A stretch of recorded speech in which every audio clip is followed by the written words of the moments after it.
Explosives, chemicals, sophisticated booby traps. Let's take a look at this. This is what the suspected shooter spent weeks stockpiling.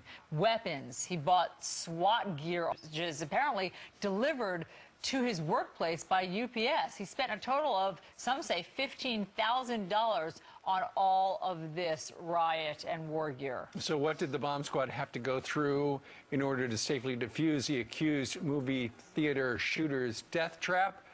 Well, former homicide detective Rod Wheeler joins us live from Washington. He was with us Friday morning as the story unfolded, and you walked us through what was going on, Rod, and you were absolutely correct on all points. Something we still don't know yet, and we won't know for a little while, was with this booby trap department, was that supposed to be a second wave where the first responders go to, knock on the door and see what that guy was up to, or was it supposed to be a diversion?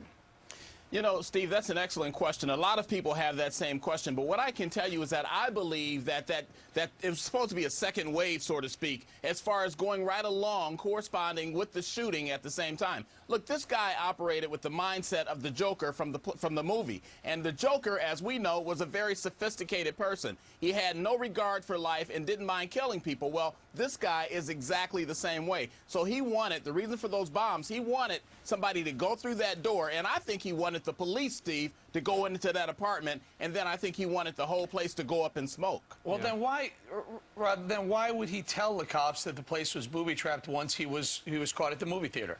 That's an excellent question. See, here's the thing. Again, think of it from the perspective of the Joker's mind from the movie Batman. After the shooting inside the movie theater, this guy went out of an exit, sat down, took his helmet off, and put his gun down, and then reality started to set back in with this guy. He didn't confront the police. He didn't engage the police. And then that's when he told the police about what he had done. If you remember correctly, right after they arrested him, he told the police department that he was going to cooperate with them. And he was cooperating for a period of time. But then he stopped cooperating once he got his attorney.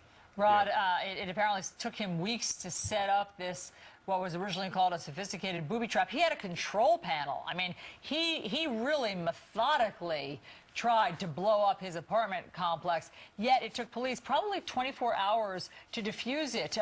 What did you make of their efforts at trying to make sure that everybody there was safe?